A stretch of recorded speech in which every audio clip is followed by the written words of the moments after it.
कल्पना कीजिए, एक मिशन, एक रहस्यमयी गोलाकार ग्रह और एक टीम जो सच्चाई की खोज में ब्रह्मांड के सबसे अंधेरे कोनों में जाती है। लेकिन जैसे जैसे ये टीम गहराई में जाती है, उन्हें ऐसे राज मिलते हैं जो न सिर्फ डरावने हैं, बल्कि इंसानियत के पूरे अस्तित्व पर सवाल खड़ा कर देते हैं। क्या वो गोलाकार ग्रह भगवान का घर है, या ये सिर्फ इंसानों की एक और भूल है? क्या आप इस सच्चाई को समझ पाएंगे जो आपके हर विश्वास को तोड़ देगी? भविष्य में मानवता अपने ही बनाए हुए विनाश की ओर बढ़ रही है। पृथ्वी के संसाधन समाप्त हो रहे हैं और लोग एक नई शुरुआत की तलाश में हैं। इस दौरान मंगल ग्रह के पास एक रहस्यमयी काला गोला दिखाई देता है। इसे समझने के लिए 6 अंतरिक्ष यात्रियों की टीम एचलीस नामक यान में भेजी जाती है। यात्रा लंबी है और टीम को शीत निद्रा में रखा जाता है। कार्ला, जो अपनी बेटी और मां को एक कार दुर्घटना में खो चुकी है, लगातार उनके बारे में सपने देखती रहती है। 8 महीने की यात्रा के बाद गोले के पास पहुंचने से कुछ घंटे पहले चालक दल जागता है। जागने पर रुबिन नामक एक युवा अंतरिक्ष यात्री थोड़ा विचलित महसूस करता है। यह उसका पहला अनुभव है और वह घबराया हुआ है। कार्ला उसे शांत करती है, लेकिन रुबिन अपने अनुभव को ब्लॉग में लिखने में व्यस्त हो जाता है। कार्ला मिशन कमांडर पॉल से मिलकर गोले को स्कैन करने की कोशिश करती है, लेकिन जहाज का एआई कुछ पता नहीं कर पाता। पॉल मिशन को खत्म करने के लिए अडिग है, जबकि कार्ला को लगता है कि उन्हें वापस लौट जाना चाहिए। चालक दल पृथ्वी पर मिशन प्रमुख वेंस से संपर्क करता है, जो उन्हें याद दिलाते हैं कि इस रहस्य को सुलझाने की उम्मीद में पूरी मानवता उनकी ओर देख रही है। इस बीच अजीब घटनाएं शुरू हो जाती हैं। कार्ला को गलियारे में अपनी मृत मां की आवाज सुनाई देती है और रुबिन अपने कमरे में डरावनी फुसफुसाहटों से जाग जाता है। कार्ला वेंस को वीडियो कॉल करती है, लेकिन बातचीत बीच में ही कट जाती है। तभी जहाज का एआई चेतावनी देता है कि गोले से कुछ विचित्र ऊर्जा आ रही है। गोला प्रकाश की तेज किरणें फेंकता है, जो जहाज के सिस्टम को प्रभावित करती है। जब एआई गोले की आवाजों को रिकॉर्ड करता है, तो एक संदेश डिकोड होता है, टेस। इसका मतलब है भगवान। यह सुनकर रुबिन पूरी तरह घबरा जाता है और मिशन रोकने की बात करता है, लेकिन पॉल इसे नजरअंदाज करते हुए मिशन जारी रखने का निर्णय लेता है। रुबिन को रोते हुए गलियारे में पाया जाता है। वह बताता है कि उसे लगता है यह भगवान का न्याय दिवस है। उसकी बातें सभी को विचलित करती हैं, लेकिन पॉल का मानना है कि वे गोले की सच्चाई का पता लगाए बिना नहीं लौट सकते। इसके बाद टीम विभिन्न सिद्धांतों पर चर्चा करती है। किसी को लगता है कि यह एलियंस का खेल है, तो कोई इसे इंसानों की अगली बड़ी खोज मानता है। जैसे जैसे वे गोले के करीब पहुंचते हैं, कार्ला और रुबिन दोनों को फिर से आवाजें सुनाई देने लगती हैं। कार्ला अपनी सेहत को लेकर उलझन में है, लेकिन इसे अनदेखा करती है। तभी रुबिन गायब हो जाता है। खोजबीन के दौरान तेज उसे कार्गो बे में ढूंढती है। वहां रुबिन किसी अनुष्ठान में लगा हुआ है और उसकी त्वचा पर रहस्यमयी प्रतीक उभर रहे हैं। तेज इसे देखकर चीख उठती है। जैसे ही कार्ला तेज को ढूंढने पहुंचती है, वह देखती है कि तेज की दर्दनाक मौत हो चुकी है। उसकी आंतें बाहर निकली हुई हैं और यह दृश्य बेहद भयावह है। रुबिन, जो इस घटना का मुख्य संदिग्ध है, कार्ला को देख लेता है और तुरंत उसे बंधक बना लेता है। जब उल्फ वहां पहुंचता है, तो रुबिन उसे भी मारने की धमकी देता है। रुबिन का मानसिक संतुलन बिगड़ चुका है। वह दावा करता है कि वे सभी किसी मुक्ति के परे हैं और अगर वे गोले पर उतरे तो यह भगवान के वध का हिस्सा होगा। रुबिन यह भी आरोप लगाता है कि पॉल कुछ छिपा रहा है और कहता है कि अब जहाज का नियंत्रण उनसे छीन लेना चाहिए। लेकिन तभी पॉल अचानक पीछे से आकर रुबिन पर गोली चला देता है, जिससे उसकी तुरंत मौत हो जाती है। पॉल का रवैया ठंडा और व्यावसायिक है। वह उल्फ से 2 बॉडी बैग लाने को कहता है, मानो कुछ हुआ ही न हो। कार्ला पॉल की इस बेरुखी पर सवाल उठाती है, लेकिन पॉल उसकी बातों को अनसुना कर देता है। उल्फ बॉडी बैग लाने के बजाय दोनों शवों को हाइबरनेशन कक्षों में रखने का फैसला करता है। अब गोले तक पहुंचने में केवल 3 घंटे बचे हैं। टीम मुख्य जहाज को अलग कर एक छोटे शटल में गोले तक पहुंचने की तैयारी करती है। जैसे ही वे गोले के करीब आते हैं, कार्ला को एक अजीब संरचना दिखाई देती है, लेकिन वह इसे पूरी तरह से समझ नहीं पाती। शटल के गोले पर उतरने के बाद पृथ्वी पर भी एक अजीब घटना होती है। वेंस टीम को सूचित करता है कि गोले जैसी 10,000 रहस्यमयी संरचनाएं अब पृथ्वी पर भी प्रकट हो चुकी हैं, लेकिन ये संरचनाएं आक्रमण नहीं कर रही हैं। वेंस का मानना है कि इन घटनाओं के पीछे गोले का हाथ है और वह चाहता है कि टीम जल्द से जल्द इस रहस्य को सुलझाए। कार्ला, उल्फ और शॉन जांच के लिए बाहर जाते हैं। गोले का सतह अजीब और अनजान तत्वों से बना है। जब वे इसे छूते हैं तो कार्ला इसे अस्तित्व का अंत कहती है। उन्हें एक बड़ा द्वार दिखता है जिसे स्कैन करने पर पता चलता है कि यह गोले जैसी ही सामग्री का बना है। तभी उन्हें एक अजीब शोर सुनाई देता है। शून्य में आवाज सुनाई देना नामुमकिन है, लेकिन यह उनके संचार उपकरणों में आता है। ये एक संदेश है, स्वागत है। जब द्वार से रोशनी तेज होने लगती है तो उनके सामने एक महिला प्रकट होती है। महिला टेलीपैथी के जरिए टीम से बात करती है। वह दावा करती है कि वह सभी अस्तित्व के निर्माता की ओर से बोल रही है। यह प्राणी मानवता को एक विकल्प देता है। जो द्वार में प्रवेश करेगा उसे शाश्वत शांति मिलेगी, लेकिन जो बाहर रहेगा वह तब मरेगा जब गोला पृथ्वी को नष्ट करेगा। महिला अचानक कार्ला की मां का रूप धारण कर लेती है और उसे कहती है कि कोई खास व्यक्ति गेट के अंदर उसका इंतजार कर रहा है। भावनाओं में बहकर कार्ला रोशनी की ओर बढ़ने लगती है।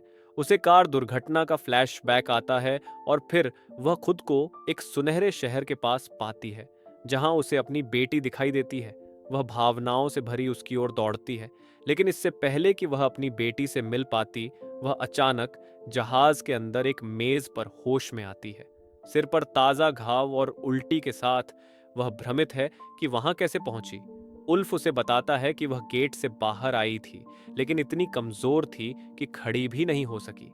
इसलिए उसने उसे जहाज पर वापस लाया। दुर्भाग्य से शॉन मर चुका है। वेंस के कॉल पर कार्ला सुनहरे शहर के बारे में बताती है, जिसकी तुलना वह यरूशलेम से करती है। उल्फ इसे स्वर्ग कहता है, लेकिन कार्ला अपनी बेटी का जिक्र नहीं करती। वेंस उससे और सवाल करता है, लेकिन जब वह कहती है कि उसने कुछ और नहीं देखा तो वेंस को यकीन नहीं होता।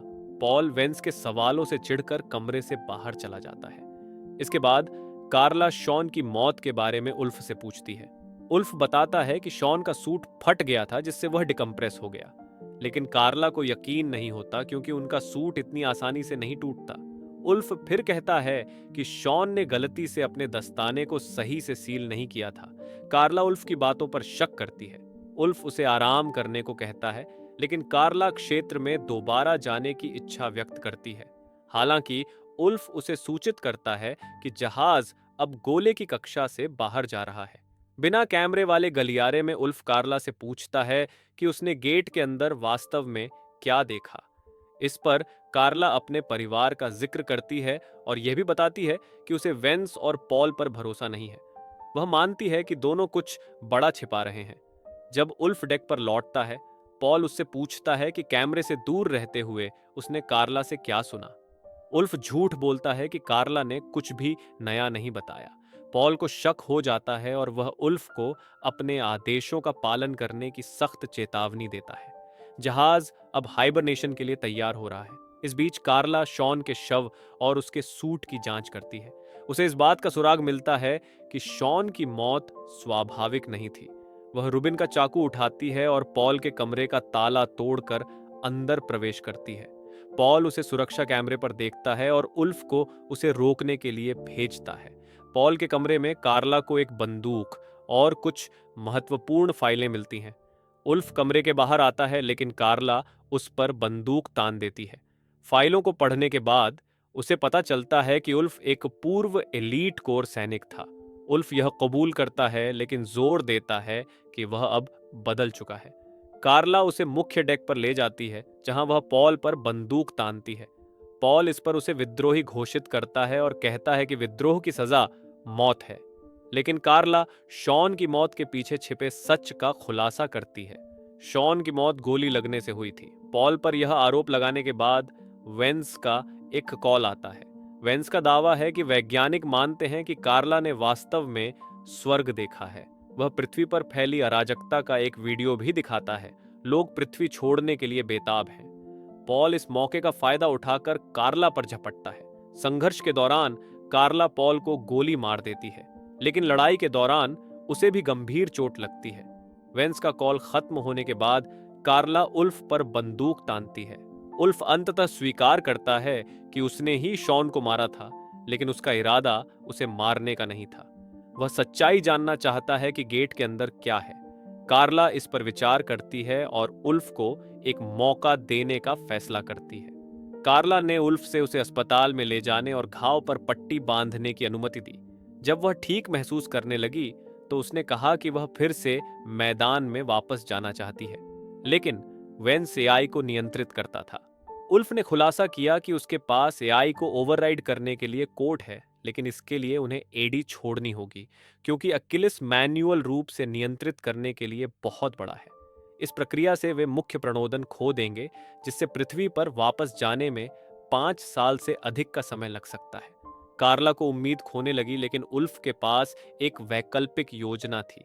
कार्ला डेक पर लौटकर वेंस को फोन करती है और बताती है कि अगर जरूरी हुआ तो वह गोले को नष्ट कर देगी, क्योंकि वह मानती है कि यह सब झूठ है। वेंस कुछ वर्गीकृत फाइलें एक्टिवेट करता है, जो यह साबित करती हैं कि वह वही है जिसने गोले का निर्माण किया था।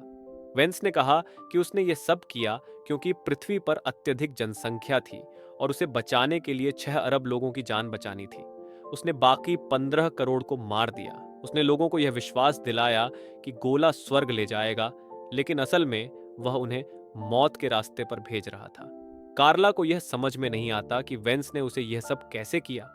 वेंस ने स्वीकार किया कि दुर्घटना के बाद उसने उसके सिर में एक चिप लगा दी थी और यह उसकी गलती थी। सब कुछ इस यात्रा के लिए कार्ला को प्रशिक्षित करने का हिस्सा था। कार्ला गुस्से में रोते हुए वेंस को राक्षस कहती है और अपनी मां द्वारा सुनाई गई एक कहानी साझा करती है, जिसमें बताया गया था कि हर किसी को जीवित रहने का मौका मिलना चाहिए। इस बीच उल्फ ने संपर्क किया और बताया कि उसने अकिलिस के मूल भाग पर अपना हाथ रख लिया है। वेंस को समझ में आ गया कि दोनों गोले को नष्ट करने की योजना बना रहे थे, तो उसने एआई को आदेश दिया कि जहाज को स्वत विनाश मोड में डाल दिया जाए। अलार्म बजने लगते हैं और एआई घोषणा करता है कि अकिलिस 3 मिनट में फट जाएगा। कार्ला ने गुस्से में आकर होलोग्राम मशीन को गोली मारी, जो उसे मुख्य जहाज को कार्गो संरचना से अलग करने का कोड देती है।